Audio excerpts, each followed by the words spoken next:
Hey guys, so I been doing some riding on the YZ up there. About 20 hours on that guy. Haven't ridden the KTM in a while. I just went out and did one session because I wanted to get reacquainted with it. And so I'm going to do a ride on it, do a couple laps, and give you some thoughts, comparison from 23 350 XCF to 24 YZ450FX.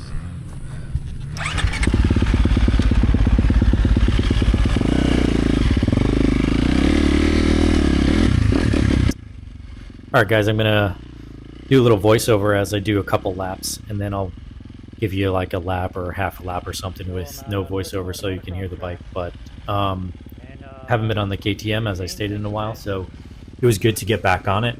And I'll keep it pretty short and sweet. What the things that stand out to me on the KTM: very stable, very predictable, perfect amount of power.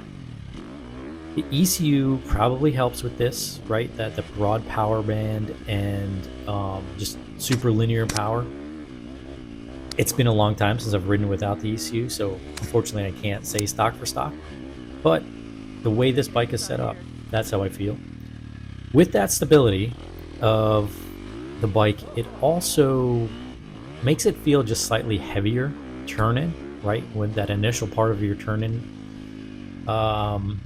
Doesn't feel real heavy, but just heavier than the YZ. The YZ is sharper. The rear end is higher on the YZ. It's got a more aggressive setup for moto, so take that for what it's worth. That's not lost on me.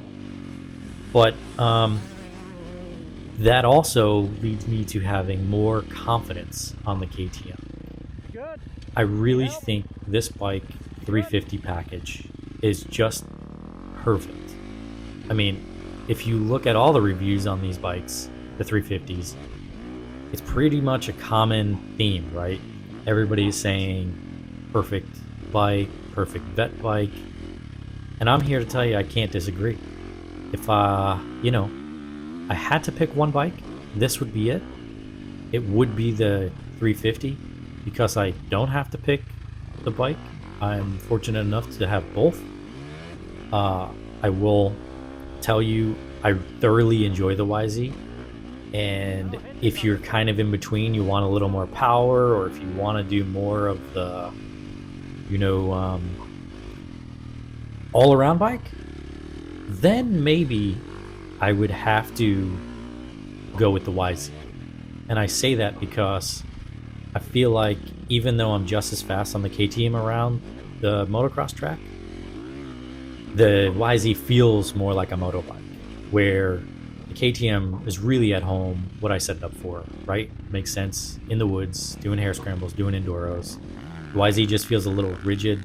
It just feels a little high-strung at times. Chassis-wise. I shouldn't say engine-wise, because truth be told, if I have that YZ turned down with the tuner app, my KTM feels faster. It doesn't feel like it's not going to have that 450 torque, but it just feels snappier, and it feels like it has overall more power sometimes until I turn the tuner app, and make it the YZ a little more aggressive. But anyway, I'm going to let you listen to the bike.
Alright, we're going to do the 24 450FX. I have a more aggressive map in here for moto. So the slider's at, I believe, a 5, no traction control. Totally transforms this bike, and the higher up you go, gets closer and closer to the moto bike. So I prefer this mapping for motocross, and I've tried it in the woods. It's great, but it wears me out too quick. Alright?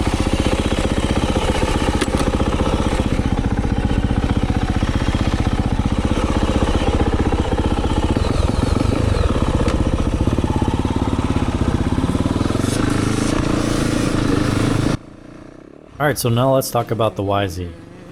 So let's talk about the tuner app, because I think above and beyond, that is my favorite feature of this motorcycle.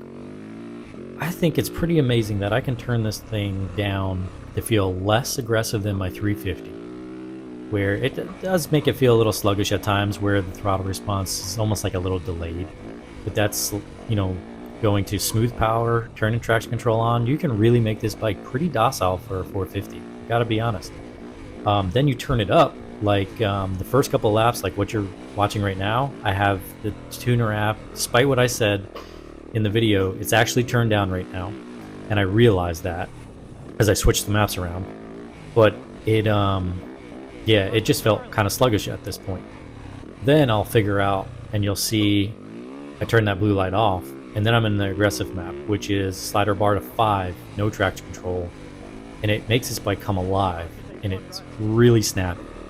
And I've put the slider all the way up, but I don't put it all the way up to ride it around, because it's a lot. I mean, this bike wears me out real quick when I have that slider all the way to aggressive. So if you want a true Jekyll and Hyde personality, the tuner app really lets you do that. And that's impressive to me. I can't stop speaking about it enough, because it's that impressive for it just being built in stock. The only thing it's missing in my eyes is I wish I can just turn down the engine braking like I can on the KTM, you know, with the apps, I should say, with my ECU, I'm sorry, with the Vortex. Okay, but turn in is much sharper on this bike. It's just the way the bike is set up, and with that comes a little bit of nervousness. It just seems a little twitchier at times. Really, like with the sharp turn in, it just feels a little twitchy. It's not like twitchy where bad, like I feel like I'm gonna crash, but it just takes away just an ounce, just a little bit of confidence. So it's getting better, and I think it really depends on the conditions. Here, the track was pretty tacky, but some spots were pretty icy, so I think that was getting into my head a little bit, in all honesty. I do kind of wish I left the suspension stock on this, I'm not gonna lie, because that's how good the stock suspension is. I got factory connection suspension on this, Racetech on the KTM, and I prefer the Racetech. Could be the different guys tuning it and doing the revalve and everything, switching maps, just a heads up there. But yeah, it's just not as good. It feels a little bouncy in comparison to my KTM, so I got to do some adjustments, maybe send it back to them and figure that out. What else? Yeah, I think that's really about it. I'm really liking this bike. Don't have any complaints about it. That's about it. I'll give you a couple of seconds, because this video is almost over, to watch the YZ.